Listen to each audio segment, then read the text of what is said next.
Kagulat World. Nakakagulat na talaga ang nangyayari ngayon kay Alexandra Ayala.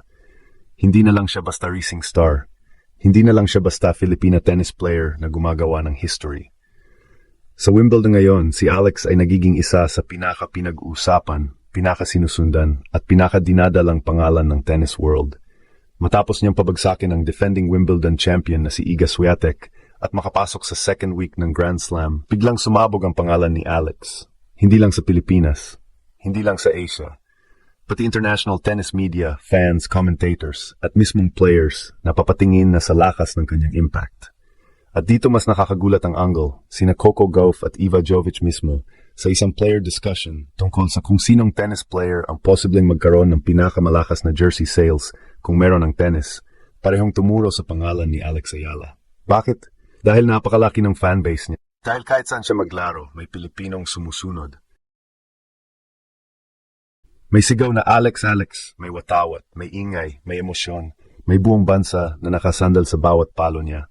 Pero hindi lang popularidad ang dahilan kung bakit siya pinapansin. Ang mas malalim dito, may laman ng hype. May panalo laban kay Swiatek, may panalo laban kay Coco Gauff, may panalo laban kay Elena Rybakina, may grass court confidence, may lefty game na bagay sa Wimbledon, at may mental toughness na hindi na pang underdog lang.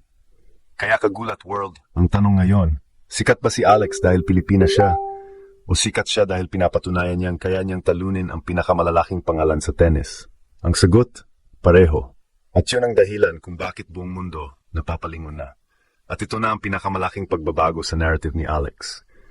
Noon, kapag naririnig ng international tennis fans ang pangalan niya, ang unang reaksyon ay curiosity. Sino itong Filipina na biglang umaakyat? Sino itong lefty na may malakas na baseline game? Sino itong batang galing Pilipinas na hindi galing sa traditional tennis powerhouse? Pero ngayon, iba na. Hindi na curiosity. Attention na. Hindi na tanong kung kilala ba siya. Ang tanong ngayon, gaano kalaki ang kaya niyang dalhin sa sport? Dahil sa Wimbledon run niya, lalo na matapos niyang talunin ng defending champion na si Iga Swiatek, si Alex ay hindi na lang basta magandang kuwento. Siya ay naging global tennis story. At kapag sinabi nating global story, hindi lang ito dahil may headline sa media. Ibig sabihin, may emotional pull siya, may bansa siyang dala, may identity siyang dala, may fanbase siyang hindi ordinaryong energy. Ito ang dahilan kung bakit tumama ang comment ni na Coco Gauff at Iva Jovic. Sa isang hypothetical discussion tungkol sa tennis jerseys, tinanong kung sino ang player na malamang magbenta ng pinakamaraming jersey kung may ganong culture ang tennis. At ang pangalan na lumabas, Alex Ayala. Nakakagulat iyon dahil sa tennis, ang popularity kadalasan nakasentro sa Grand Slam champions, world number ones, at superstar names na matagal nang nasa spotlight. Pero si Alex, kahit nasa early stage pa lang ng kanyang WTA journey, may fanbase na parang established superstar. At hindi ito exaggeration kung titignan mo ang nangyayari sa paligid niya. Kapag naglalaro siya, may mga Pilipino sa crowd.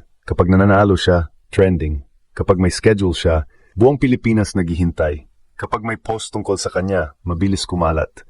Yun ang klase ng fanbase na hindi madaling gawin, hindi nabibili, hindi minamadali. Nabubuo iyon kapag may emotional connection ang player sa tao. Pero ito ang dapat linawin. Hindi sapat ang pagiging popular kung walang performance. At dito nagiging special si Alex. Dahil ang kanyang kasikatan ngayon ay may kasamang big-time results. Hindi siya viral dahil lang sa nationality. Viral siya dahil nananalo siya sa malalaking stage. Tinalo niya si Coco Gauff, tinalo niya si Elena Rybakina, tinalo niya si Iga Swiatek sa Wimbledon. At ngayon, haharap siya kay Jasmine Paolini, isang player na umabot na sa Grand Slam finals at marunong manalo sa pressure matches. Ibig sabihin, bawat round na umuusad si Alex, lalong lumalakas ang tanong hanggang saan aabot ang Filipina phenom na ito. At dito papasok ang pinaka-importanteng analysis. Ang appeal ni Alex ay combination ng tatlong bagay. Una, story. Ang Pilipinas ay hindi traditional tennis nation. Kaya bawat panalo niya, parang may kasamang national breakthrough. Pangalawa, style. Left-handed siya, aggressive sa baseline, malakas ang backhand, at mas gumaganda ang serve at grass court movement. Hindi siya boring panoorin. May intensity, may fight, may shot-making. Pangatlo, fanbase.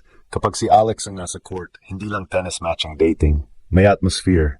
May noise, may emotional investment, at yon ang napapansin ng ibang players. Kaya nang sabihin ni na Coco Gauff at Iva Jovic na si Alex ang posibleng pinakamalakas sa jersey sales, hindi iyon simpleng compliment. Iyon ay recognition na may market power na si Alex. May star power, may hatak, may kakayahang magdala ng bagong audience sa tennis. At dito na nagbabago ang laban. Si Alex ay hindi na lang lumalaban para makapasok sa draw. Hindi na lang siya lumalaban para makuha ng ranking points. Lumalaban na siya habang dala ang expectation, attention, pressure, at buong bansa. At ang nakakagulat, mukhang hindi siya natatakot sa big stage. Mas lumalaki ang court, mas lumalakas ang loob. Mas mabigat ang kalaban, mas lumalabas ang tapang. Kaya ngayon, hindi na sapat sabihin na rising star siya. Si Alex ay nagiging one of the biggest stories in tennis right now. At dito natin mas lalong maintindihan kung bakit kakaiba ang nangyayari kay Alex. Sa tennis, maraming magaling, maraming mabilis, maraming malakas pumalo, maraming may ranking, titles at highlight shots. Pero hindi lahat may hatak, hindi lahat may dating, hindi lahat may fanbase na kayang gawing parang home court ang kahit anong stadium sa mundo. At yun ang meron ngayon si Ale. Kapag sinabi ng mga fans na si Alex ang isa sa pinakasikat na tennis player ngayon, hindi ibig sabihin na official ranking ito ng popularity. Ang ibig sabihin sa ingay, sa engagement, sa emotional reaction, at sa dami ng taong nakatutok sa bawat laban niya, kitang-kita na ibang klase ang kanyang momentum. Ang bawat panalo niya ay hindi lang tennis result. Nagiging national event, nagiging social media storm, nagiging moment ng buong Pilipinas. Dito pumapasok ang bigat ng sinabi ni Coco Gauff at Iva Jovic sa discussion tungkol sa hypothetical jersey sales sa tennis. Kapag ang isang player tulad ni Coco Gauff na global superstar na mismo ay mapapatingin sa fanbase ni Alex, ibig sabihin may nakikita siyang hindi ordinaryo. Kapag si Iva Jovic naman, na nakaranas na rin ng energy ng Filipino fans, ay sumang-ayon sa pangalan ni Alex, mas lalo nitong pinapakita na napapansin na ng kapwa players ang epekto ng Filipina star. At ito ang nakakagulat, hindi pa prime years ni Alex, pero prime level na ang ingay sa paligid niya. Usually, ang ganitong klaseng crowd power nakikita lang sa mga established legends. Yung mga player na matagal nang nananalo sa Grand Slam. Yung may decade-long fanbase. Yung may superstar branding.